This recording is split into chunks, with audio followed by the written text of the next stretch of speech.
milanesi facevamo il risotto.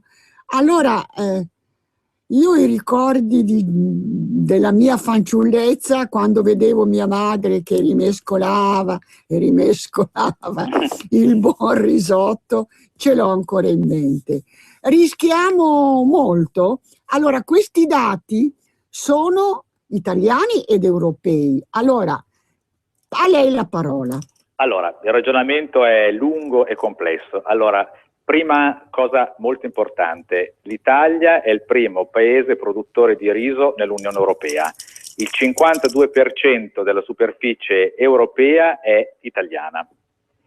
Noi coltiviamo diverse varietà di riso, le varietà da risotto come quelle che lei ha ricordato e che sono varietà particolarmente importanti, ma produciamo anche su una superficie molto importante del nostro territorio varietà che poi vengono vendute nel resto dell'Europa dove non c'è la tradizione del risotto, ma il riso viene utilizzato come contorno, come insalata, per la preparazione di dolci, comunque per altri piatti. È su questa parte della produzione che c'è la grande concorrenza del riso che proviene dalla Cambogia, da questi paesi meno avanzati, come vengono dette, dal quale si può importare tutto tranne le armi a dazio zero. Quindi il problema è che l'importazione di queste 240.000 tonnellate che, come lei già diceva bene precedentemente, è stato un quantitativo che è esploso, perché dal 2009, quando importavamo 5.000 tonnellate, siamo arrivati oggi a importarne 240.000 tonnellate, rischia di mettere in ginocchio i nostri risicoltori, perché non sono ovviamente in grado di produrre questo riso indica, che a volte anche noi consumiamo per insalate, eccetera, a prezzi che possono essere competitivi con quelli di questi paesi che hanno delle economie completamente diverse dalle nostre. Allora, caro signor Magnaghi, io ho letto anche che, diciamo, questi risi hanno, come dire, non sono dal punto, ecco, io parlo dal punto di vista sanitario. Allora, si sono moltiplicati i pericoli per la salute perché il sistema di allerta rapido europeo, il RASFF, che ha effettuato quasi una notifica a settimana per la presenza di pesticidi non autorizzati e assenza di certificazioni sanitarie nel primo semestre, dovrebbe allarmare le famiglie italiane. È così? È mutato qualcosa nel frattempo? Allora, innanzitutto le famiglie italiane possono stare tranquille perché finché mangiano prodotto italiano, queste le nostre varietà tradizionali, il pericolo non c'è, anche perché l'importazione in Italia da queste origini è molto molto bassa. Poi per quanto riguarda invece il consumatore europeo e l'importazione che arriva in Europa, è vero, il sistema di allerta rapido notifica diversi casi, sono tutti casi comunque diversi e però non sono tutti casi che riguardano la provenienza di cui oggi stiamo parlando. Sono situazioni diverse, riguardano risi diverse, provenienze diverse, a volte India, a volte Pakistan, a volte è vero Cambogia, altri problemi. Quindi il problema è molto generalizzato da questo punto di vista, ma diciamo che il consumatore, per ritornare un po' alla promozione del nostro riso, che consuma le nostre varietà da risotto, Carnaroli, Arborio, Violone Nano, Baldo,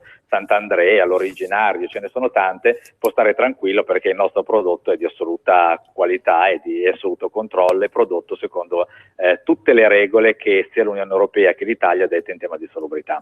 Ecco, ma veniamo ai dati.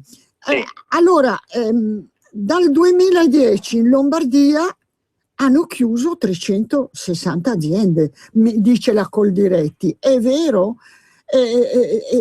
Abbiamo perso 20.000 ettari di risaie. Questi sono dati che fornisce la Coldiretti. Sì, sono dati. Sono allarmanti.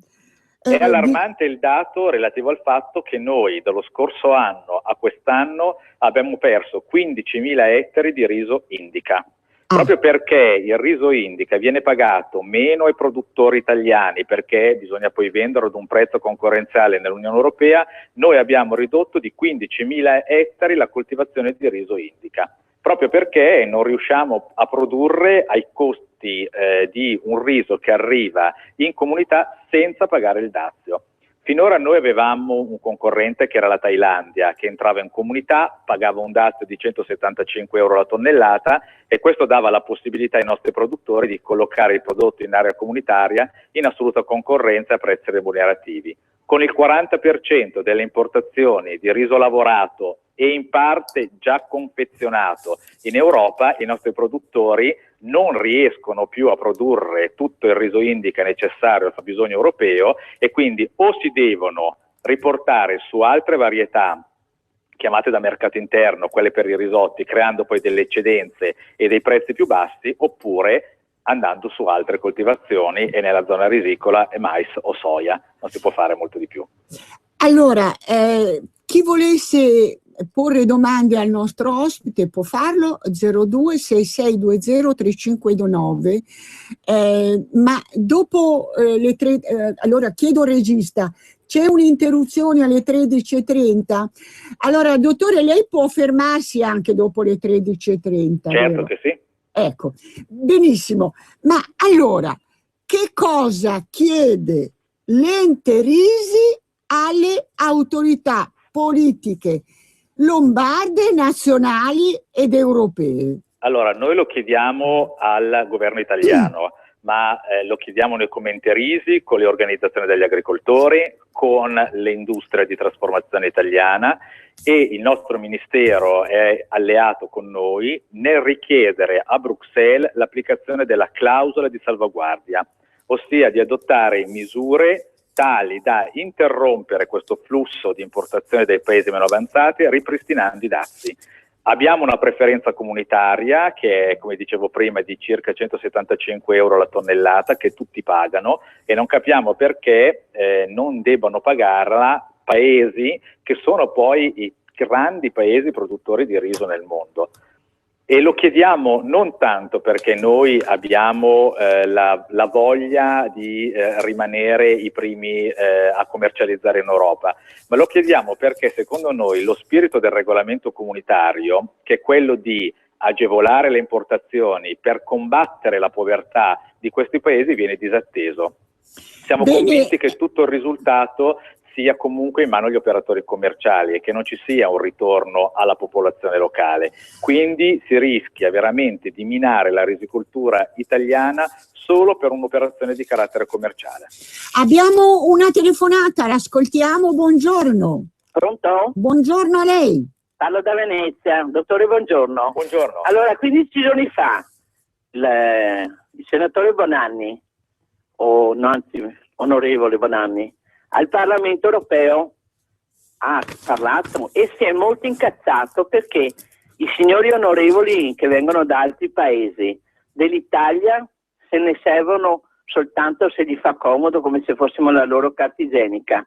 Io che amo il riso del Piemonte, e quando sono in Piemonte vado alla cascina vicino a Media a prendermi riso, ho anche scoperto che i grandi industriali, anche loro fanno il loro giochino, perché nel riso che io prendo alla cascina so che cosa prendo, ma nel riso scatolato io so che ci fanno delle belle aggiunte, delle mescolanze con i risi che arrivano in Oriente, e io sono veramente incavolata come cittadina italiana, ma evidentemente la gente non fa specie, perché lei dice mette Made in Italy. Guardi, le posso assicurare che io ho mangiato del Made in Italy in Austria, che Made in Italy non è assolutamente, e questo porta oltretutto una perdita economica a livello agricolo, ma porta a livello anche commerciale.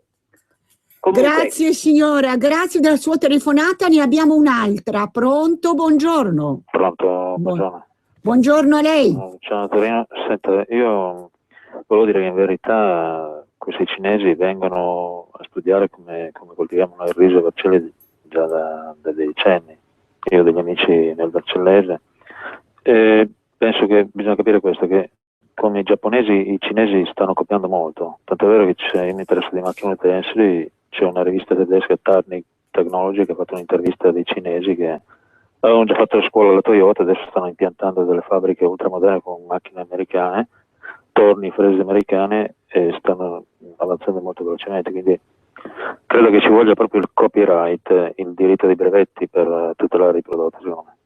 Questo vale oggi, nei secoli a venire, come nei secoli e nei secoli, secondo me è proprio una questione molto importante quello del copyright. Allora, ci stanno arrivando molte telefonate, ne ascoltiamo una terza, poi il dottor Magnaghi risponderà dopo l'intervallo. Pronto? Buongiorno. Pronto, buongiorno, Padania Libera. Buongiorno, Senta, mi ha allarmata la telefonata della signora precedente, perché io sono una grande consumatrice di risi basmati e Thai bonnetti, che sono, insomma, non italiani. Però io prima di comprarli questi risi già da un anno e più, ho telefonato alla ditta Almo che li produce, cioè sul pacchetto c'è il loro indirizzo, e mi hanno garantito che invece sono risi che adesso fanno in Italia. Mi potete dire qualcosa? Ecco, allora sicuramente il dottor Magnaghi avrà preso nota delle risposte da dare. Grazie dottore, e ci sentiamo dopo. Allora, abbiamo 3 minuti prima della pausa. Dottore, Allora, vuole cominciare a rispondere? Sì, allora la prima telefonata. Rispetto alle posizioni al Parlamento europeo, è vero, l'Italia è sempre un paese che è lasciato un po' ai margini quando si tratta di dover decidere su delle questioni che poi riguardano principalmente soltanto l'Italia. Lo dicevo prima, siamo il paese più grande produttore di riso in Europa, il 52% italiano, il resto è per una piccola parte la Spagna e poi altri piccoli paesi. Quindi alla fine è vero, noi abbiamo un occhio di riguardo, diciamo, marginale rispetto alle questioni che ci riguardano direttamente. Rispetto al fatto delle mescolanze nelle scatole, qui bisogna fare chiarezza, e poi questo serve anche come risposta per gli altri consumatori. A parte che è un problema di frode, quindi un problema di controllo delle autorità che devono fare questi controlli, ma miscelare il prodotto italiano con quello che arriva dall'Oriente è un po' difficile, perché il prodotto italiano, inteso come varietà da risotto, sono veramente varietà che sono fatte solo in Italia. Il Carnaroli, l'Arborio, il Baldo, sono varietà tipicamente italiane e fatte soltanto in Italia.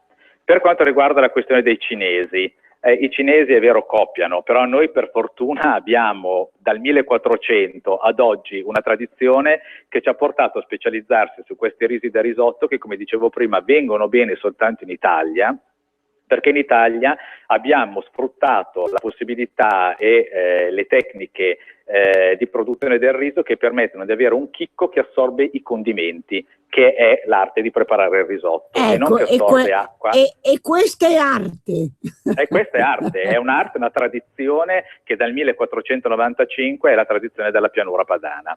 L'ultimo consumatore che parlava di basmati Thai bonnet. Allora, il Thai bonnet, è vero, è una varietà italiana, perché è coltivata anche in Italia, quindi non c'è proprio nessun problema. Il Thai bonnet è una varietà italiana. Il basmati no, il basmati è un riso di origine indiana e pakistana. Basmati non viene coltivato in Italia, è una varietà proprio tipica dell'India e del Pakistan, ha un regime di importazione particolare, mentre il Thai bonnet è veramente una varietà che è coltivata anche in Italia. Fa parte appunto di questi risi lunghi e stretti che stanno subendo la concorrenza del prodotto di importazione. Allora, chiediamo al regista se è ora dell'interruzione. Sì, mi dice di sì al di là dal vetro. Roberto, allora una pausa e poi ci risentiamo. Difendiamo i confini. Stop invasione. Sabato 18 ottobre, Milano.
22.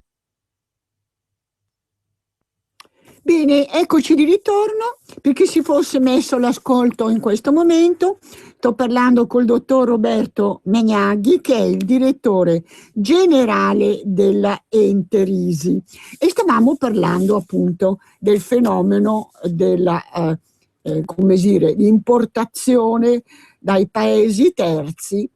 Il nostro numero di telefono per chi volesse porre domande è 0266 203529. Allora, dottor Magnaghi, come sono oggi anche i margini di guadagno?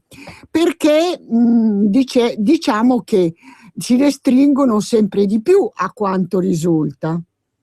Allora, si restringono sempre di più perché, come dicevo prima, la redditività di un'azienda che produce anche riso indica è compromessa rispetto a quella di qualche anno fa, dove c'era la possibilità di collocamento di queste varietà sul mercato comunitario a prezzi remunerativi.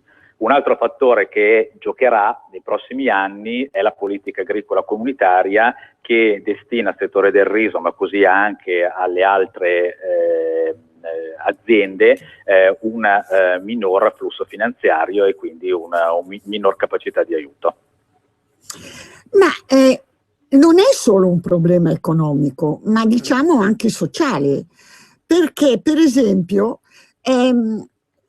secondo la Coldiretti è necessario rivedere le norme e garantire la tracciabilità del prodotto, che ora non è obbligatorio. Allora, si parla molto di tracciabilità e abbiamo appunto la DOP, l'SGT e quant'altro, ma perché nel riso non è contemplato questa clausola? Ma allora, non è vero che non è contemplata, perché anche nel riso abbiamo una IGP del riso vialonano veronese, una bene. DOP della Baraggia e una DOP della Delta del Po. Ci sono delle denominazioni di origine, indicazioni geografiche protette importanti che è vero non hanno una diffusione larghissima sul territorio, perché è una questione anche appunto di conoscenza. Il settore del riso è un settore particolarmente difficile, molto conosciuto nel nord del nostro paese, mentre nel centro e nel sud Italia la cultura del riso è minore. Quindi le industrie di trasformazione quando commercializzano il prodotto con il nome della varietà, e vendere un Carnaroli, vendere un Arborio, vendere un Vialone Nano vuol dire già comunque vendere qualità. Per quanto riguarda la tracciabilità, la regola della tracciabilità non è ancora, è vero, nel nostro sistema garantito. Si vuole, con una nuova legge che si sta facendo, che regola il commercio del riso in Italia, perché solo questo ne possiamo normare, si sta cercando appunto di portare avanti un regime di tracciabilità della produzione. Allora, Roberto, abbiamo una telefonata? Sì, un ascoltatore ancora. Buongiorno. Pronto, buongiorno. Pronto? Buongiorno, a lei da dove chiama? Sono Giuseppe, chiamo dalla provincia di Lecco. Vi faccio un grossissimo complimento. Io non ho molto da aggiungere, eccetto il fatto, come diceva il dottore, che i nostri risi effettivamente assorbono di più, a differenza di quegli altri indiani e quant'altro, perché non cuociono mai e sanno di plastica. Mi sembra molto importante la tracciabilità, dobbiamo farlo ad ogni costo, così, e su tutti gli altri prodotti come il latte e così via. E vi faccio ancora un grosso complimento a lei signora e al dottore. Non c'è un'altra radio, questo è proprio un valore aggiunto della Lega, una radio così non esiste a livello nazionale. Vi faccio ancora tanti complimenti, grazie che ci fate partecipare. Buongiorno. Grazie mille, sono ingrassata di qualche letto. Allora, e non è colpa del riso. Non è colpa del riso. Ma diciamo, noi cerchiamo di informare i consumatori, perché i consumatori hanno il diritto. Io parlo spesso di etichetta trasparente, perché se uno vuole comprare, non so, la mozzarella che viene da Timbuktu, può comprarla, basta che ci sia scritto mozzarella Timbuktu, Ma se compra una mozzarella o un gorgonzola o un parmigiano o quant'altro, è giusto che sappia quale viene da Timbuktu e quale viene dall'Italia. È d'accordo con me, dottore? Sono d'accordo con lei, comunque di quello di cui si sta parlando è un problema che per il momento, perché chiaramente poi tutto è aperto, tutto sta da vedere, le convenienze economiche saranno a decidere, per il momento questo problema riguarda la commercializzazione del riso italiano in Europa. Ancora una volta dico che le importazioni che arrivano in Italia sono minime da questo punto di vista, riguardano questi risi lunghi stretti che per la maggior parte poi trovano collocamento sul mercato comunitario, ma il nostro problema è che di fronte a questa crisi o troviamo delle soluzioni o l'Unione Europea ci viene incontro ripristinando quelli che sono i dazi, o altrimenti avremo un effetto che porterà i nostri produttori che non vogliono smettere di fare riso a fare il riso, chiamiamolo da mercato interno, riso da risotto, creando poi delle eccedenze, facendo perdere la remuneratività alla produzione e quindi diminuendo anche le superfici in Italia e, come diceva lei, creando anche problemi poi di carattere sociale, certo, perché il 92% della risicoltura italiana è tra la Lombardia e il Piemonte. Abbiamo un'altra telefonata, dottore. Pronto? Sì. Buongiorno. Buongiorno, sono Roberto di Castelfranco, Veneto. Buongiorno direttore. Senta, Buongiorno. per cortesia, io ho una certa età. Un tempo, io mi ricordo, ho lavorato parecchi anni in un magazzino di generi alimentari, per cui c'era il riso, e avevamo le qualità che ci sono adesso, il Carnaroli, il Vialone Nano, l'originario, eccetera, ma non c'era il Sant'Andrea. È una produzione, diciamo, recente, come è una varietà recente o cosa? Grazie. Bene, dottore, a lei. Sì, no, non è una varietà recente, è una varietà che è stata costituita intorno agli anni 70, all'inizio degli anni 70. Fa parte sempre del gruppo Japonica, di queste varietà da mercato interna, come le dicevo prima, ed è, diciamo, soprattutto famoso nel Vercellese. È una varietà conosciuta molto nel Vercellese. Bene, ha risposto il dottore. Torniamo un attimo sulla tracciabilità. Lei aveva prima elencato, e io le chiedo di rielencare, quali sono i risi, diciamo così, tracciabili. Ma risi tracciabili, noi abbiamo una commercializzazione in Italia di produzioni. Sì. Tracciabili, è tutto tracciabile. Diciamo quali sono i risi più conosciuti della tradizione Bene, italiana, bene. che sono il Carnaroli, l'Arborio, il Vialone Nano, il Sant'Andrea, come dicevamo prima, il riso baldo. Poi abbiamo appunto l'originario, che è quello che viene utilizzato per fare le minestre, quello che si compra per fare le minestre. Abbiamo poi, come dicevamo prima, nell'ambito dei risi lunghi anche il taibonnais, come ricordava prima la signora, che si fa parte di questi risi lunghi stretti che l'Italia ha cominciato a coltivare dall'inizio degli anni 90. Perché? Perché si doveva cercare di produrre del riso che andasse incontro anche alle abitudini alimentari delle popolazioni del nord Europa, appunto questi risi lunghi stretti. E qual è stata la conseguenza? Che i nostri risicoltori hanno imparato a coltivarlo, sono passati 20 anni e sembra che adesso l'Unione Europea, con questi accordi che sono stati fatti con questi paesi meno avanzati, facciano vanificare tutto lo sforzo che la nostra risicoltura ha fatto negli anni. La cosa importante del riso, però voglio ricordarlo, è che noi in Italia abbiamo tante varietà di riso che sono adatte per la preparazione di piatti che vanno dall'antipasto, come dicevo prima, al dolce. L'importante è usare sempre il riso giusto a seconda del piatto che si vuole preparare. Siccome stiamo parlando appunto del riso a tavola, eccetera, volevo ricordare le grosse categorie. Se io devo fare delle minestre, userò il riso originario, perché è un riso che assorbe molto l'acqua, che assorbe molto il latte. Se voglio fare un risotto, userò, a seconda poi del gusto del consumatore, il Carnaroli, l'Arborio, il Vialone Nano, il Sant'Andrea, il Baldo. Se voglio preparare invece delle insalate o del companatico, uso, come dicevo prima, magari il taibonnais, il gruppo dei risi lunghi B.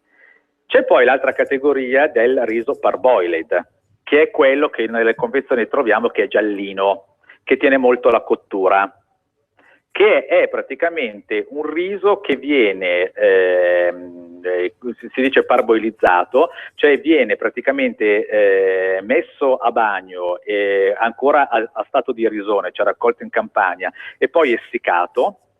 E praticamente è un riso che tiene molto la cottura e che dà la possibilità ai, diciamo, meno esperti, o comunque chi vuole utilizzarlo in questo modo, di non correre rischi nella preparazione. È un riso che, come dicevo prima, però non assorbe i condimenti e è atto alla preparazione di tipologie di piatti particolari.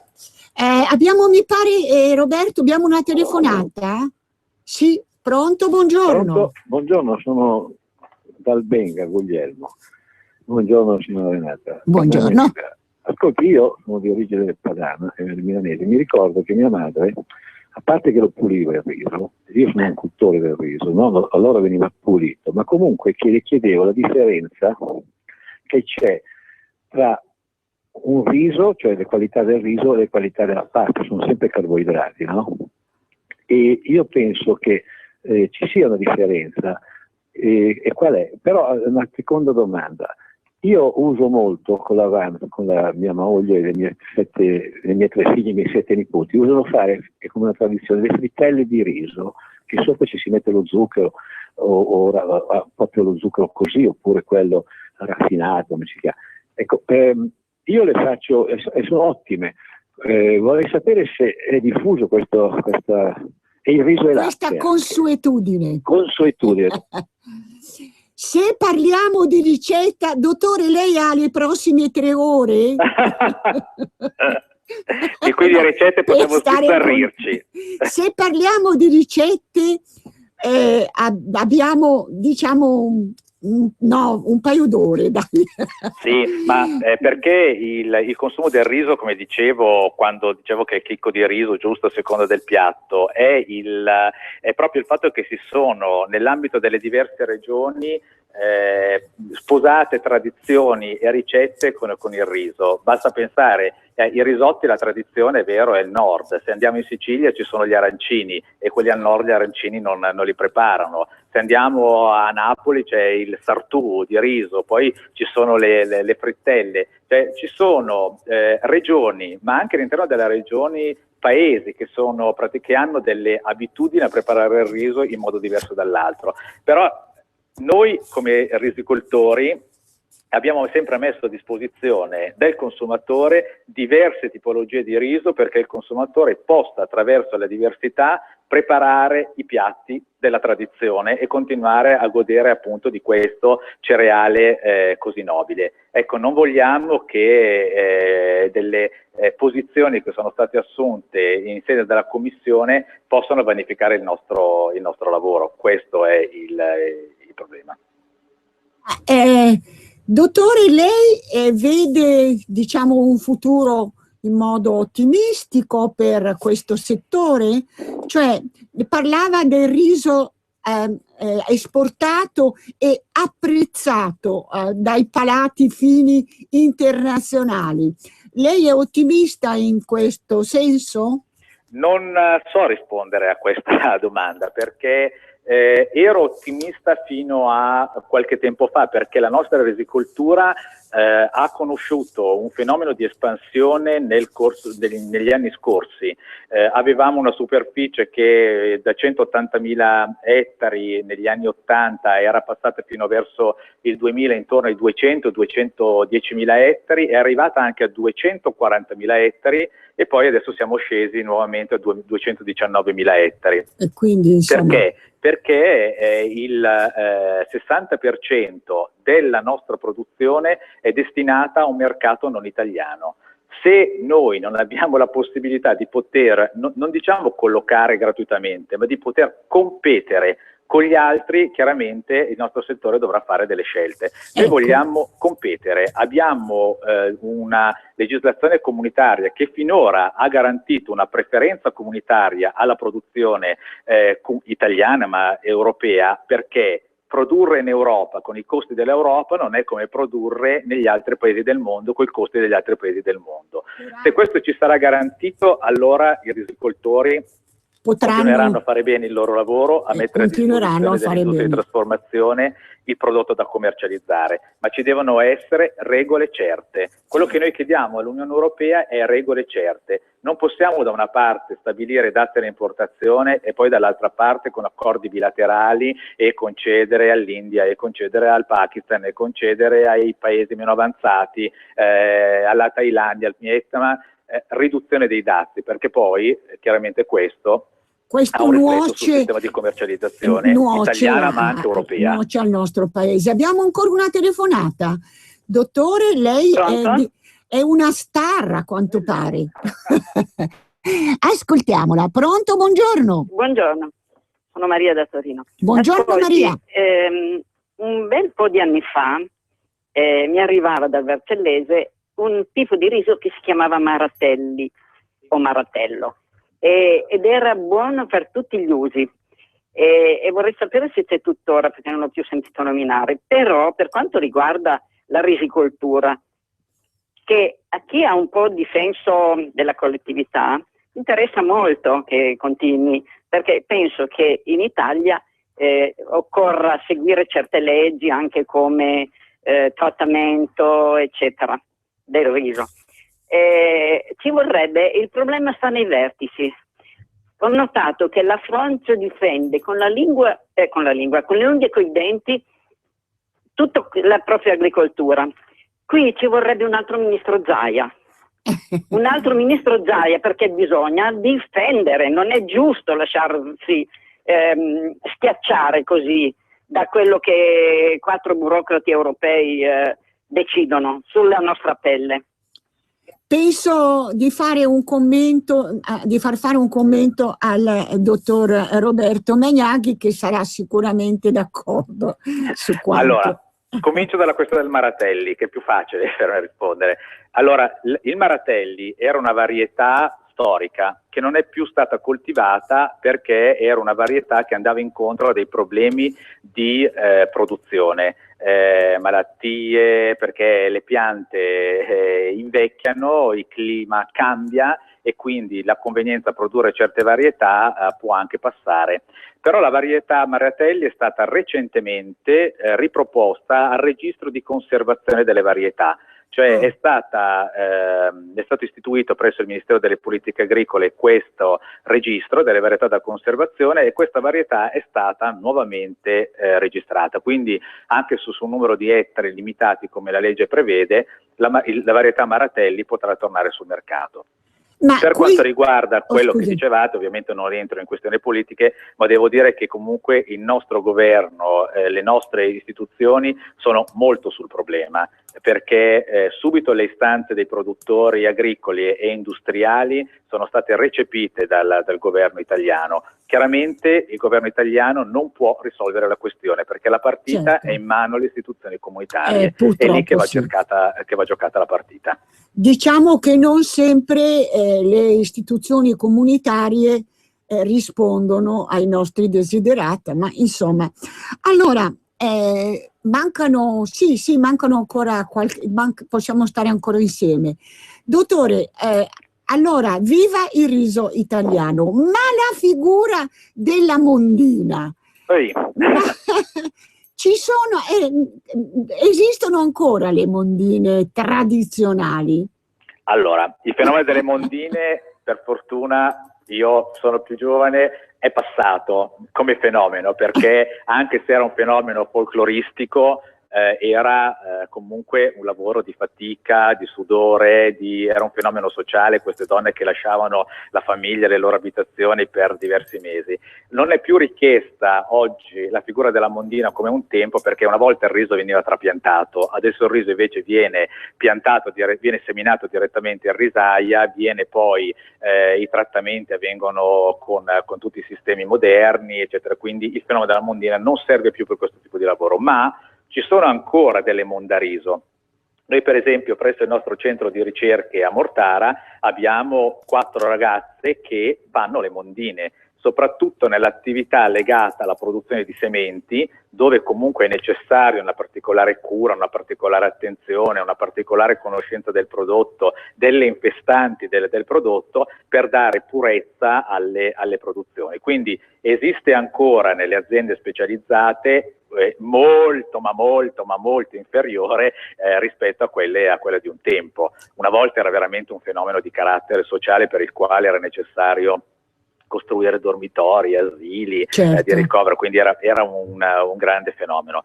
Diciamo che per me, che lo vedo di riflesso, non avendolo vissuto e lo vedo in bianco e nero, non lo rivedo magari con la stessa gioia che hanno le persone che magari adesso hanno 70 anni, che avevano vissuto quel momento anche magari con momenti festosi.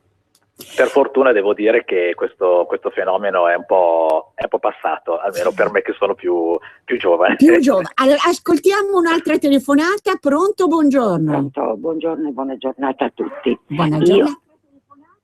Prego, da dove chiama? Buongiorno, sono Itala da Milano.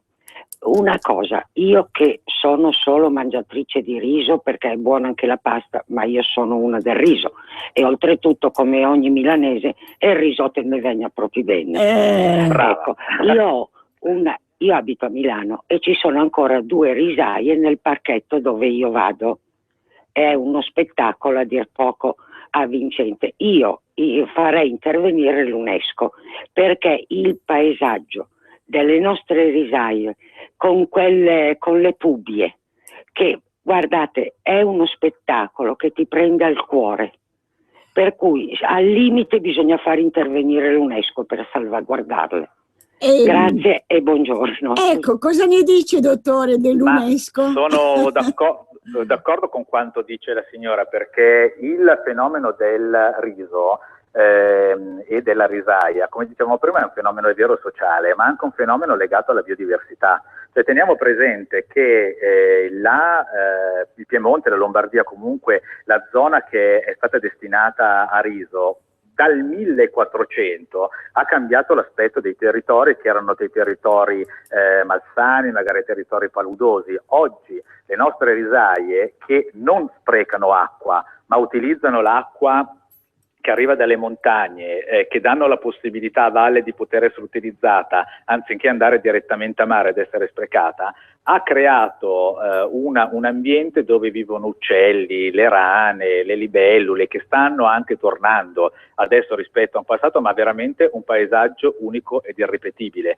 Quello che noi chiediamo è che la risicoltura sia salvaguardata anche dal punto di vista del ruolo che svolge l'ambiente. Cioè, la risaia, oltre a fornire un bene che è quello del riso, svolge anche una funzione importante, cioè è anche un bene pubblico di paesaggio, di biodiversità, di ambiente, di gestione dell'acqua, di un territorio, di una storia, di una tradizione che sono tipica del nostro paese. Ed è del Piemonte e della Lombardia in gran parte, anche se, questo lo vorrei dire, abbiamo anche altre regioni che sono produttori di riso, come per esempio il Veneto, l'Emilia Romagna, e anche la zona di Grosseto e una piccola puntina in Calabria, e la zona di Oristano con quasi 2000 ettari. Ecco, quindi diciamo, è molto vasto. Allora, dottore, chiudiamo, mancano qualche minuto, ma le faccio una domanda molto importante. Ma le canzoni delle mondine dove sono conservate? Allora, se vi collegate al sito dell'Enterisi, ci sono dei canti delle mondine. Che bello. Perché noi avevamo un archivio storico con dei dischi legati appunto al mondo delle mondariso, e lì le potete trovare. Ma che bello! Allora, chi vuole e rivivere il momento. Ecco, allora chiudiamo con l'invito a collegarsi col sito dell'Enterisi, dove possiamo ascoltare le canzoni della tradizione. Allora, cosa auguriamo all'Enterisi e alla risicoltura italiana? Allora, auguriamo che si possano risolvere questi problemi e che il settore del riso possa nuovamente offrire ai consumatori un prodotto di indiscussa qualità, che possa dare, come dicevo prima, ai consumatori di preparare il miglior piatto di riso con il riso a tradizione italiana, ma soprattutto, perché a questo ne siamo legati, di preparare degli ottimi risotti fatti con riso italiano di sicura qualità e garanzia. Bene, grazie e a risentirci. Grazie A lei agli ascoltatori. ascoltatori. Grazie al dottor Roberto Magnaghi, direttore dell'Ente Risi, e grazie agli ascoltatori. Un saluto da Renata Galanti. Avete ascoltato Sportello Famiglia.